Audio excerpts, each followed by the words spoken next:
Imagine your bank sent you a bill at the end of every month. A bill that listed every charge line by line. Monthly cost of simply having a checking account, $18. Penalty for your balance dropping $7 below zero, $28. Fee for withdrawing your own cash from the wrong ATM, $5. And then, in tiny print at the bottom, inflation adjustment. Your $10,000 is now worth $9,980. Thank you for your loyalty.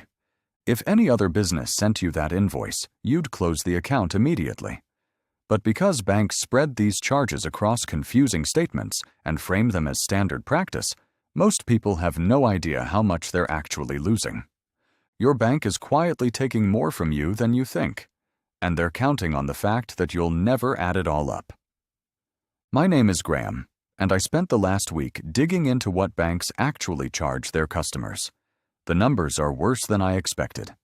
Today, I'm going to break down the hidden ways your bank is costing you money, how much it all adds up to over time, and exactly what to do about it. If this kind of breakdown is useful to you, the subscribe button helps me keep making them. Let's start with the one hiding in plain sight, the maintenance fee. According to MoneyRate's 2026 checking fee survey, the average monthly maintenance fee at large banks is $16.35. That's $196 per year, just for having an account. Over 10 years, that's nearly $2,000 the bank collected from you for the service of holding your money. Most banks will waive this fee if you maintain a minimum balance, but here's the catch. Bankrate found that the average minimum balance required to waive the fee on an interest-bearing checking account has climbed to a record high of $10,210. So unless you keep over $10,000 sitting in a checking account at all times, earning almost nothing, you're paying the fee. Think about what this actually means. The bank takes your deposits, lends them out to other customers at 7 or 8%, earns interest on your money all day long, and then charges you a monthly fee on top of it. You're paying them for the privilege of lending them your cash. Most people never frame it this way, because the fee is small enough each month that it doesn't trigger alarm bells. But $196 a year is not nothing. That's a nice dinner out for two. That's a year of a streaming service, all handed to your bank for the privilege of having a checking account. It's money quietly leaving your account for a service that many online banks don't charge for at all. Now let's talk about the fee that punishes you for running out of money at the wrong time. The overdraft fee. According to Bankrate's 2025 checking account survey, 94% of bank accounts still charge overdraft fees. The average fee is $26.77. Some major banks charge up to $35. And according to the Consumer Financial Protection Bureau, the actual cost to the bank for processing an overdraft is roughly $5. They're charging you 5 times what it costs them. In 2024, consumers paid a total of $12.1 billion in overdraft and NSF fees, according to the Financial Health Network. That's $12 billion transferred from customers to banks for the crime of being a few dollars short. And here's what makes it worse. Only about 9% of accounts generate 75% of all overdraft fee revenue. That means a small group of people, usually those with the lowest balances and the tightest budgets, are paying the vast majority of this bill. The people who can least afford the fee are the ones who pay it the most. Most people who get hit with an overdraft fee didn't make a reckless financial decision. They misjudged a timing gap between a paycheck and a bill. They forgot about an automatic payment.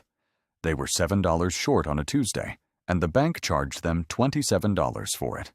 And if 2 transactions hit the same day, that's $54 gone before you even open the app.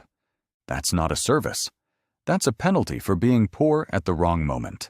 And 70% of Americans surveyed say these fees are unfair, yet most keep paying them because they don't realize they can turn off overdraft coverage on their debit card and avoid the majority of these charges. But here's the biggest cost of all, and your bank will never list it on any statement.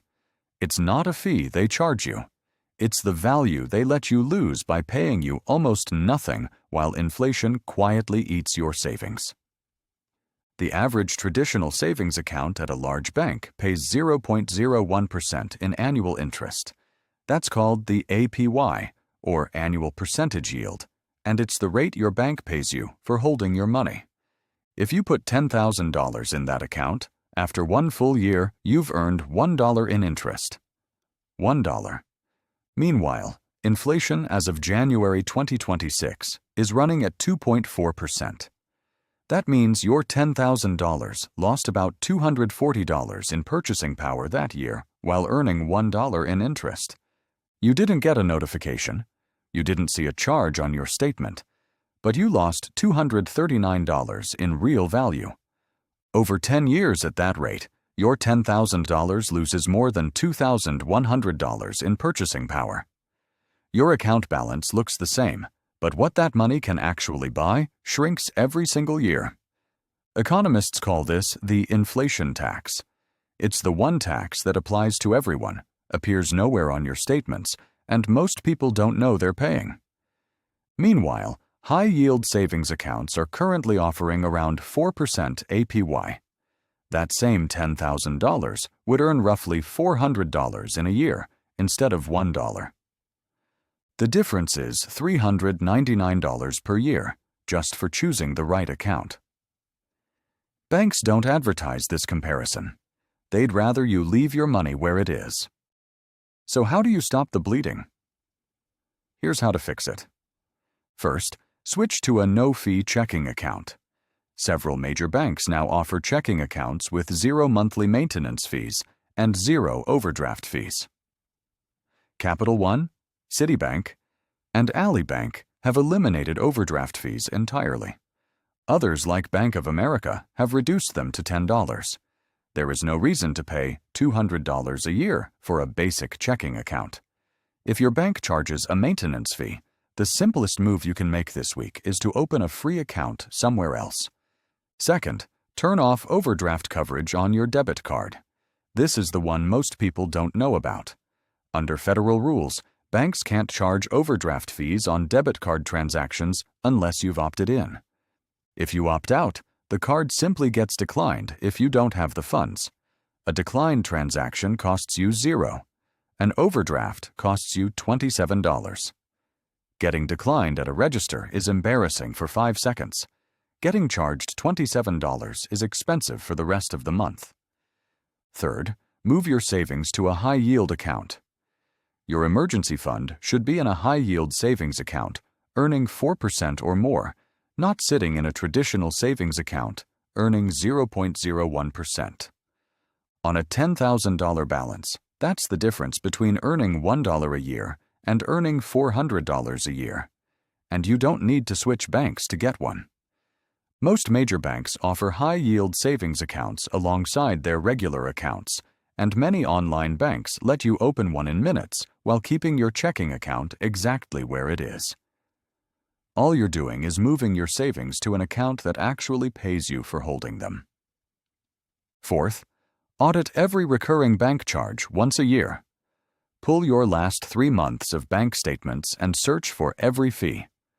Maintenance charges, ATM surcharges, paper statement fees, wire fees, inactivity fees. Most people have never done this and are surprised by what they find. According to the Financial Health Network, the average American household loses $200 to $300 per year to bank fees alone. That's money you can redirect the moment you become aware of it. Remember that invoice from the beginning: the maintenance fee, the overdraft penalty, the ATM surcharge, the inflation line at the bottom? Your bank will never send you that bill, because if they did, you'd leave. The entire system works because the fees are small enough to ignore individually, but large enough to matter collectively. You don't need to become a financial expert to fix this. You don't need to change your income or your spending habits. You just need to spend 10 minutes switching to accounts that don't punish you for using your own money. The banks that charge these fees are counting on your inertia. They know that most people would rather lose $300 a year quietly than deal with the minor hassle of opening a new account. The banks that don't charge these fees are hoping you'll finally notice the difference. I want to hear from you. What's the most surprising fee you've ever found on your bank statement? Share it in the comments. Your answer might save someone else from paying it. Pull up your last bank statement today. Look at every line, because the money your bank takes from you only stays invisible until the moment you decide to look.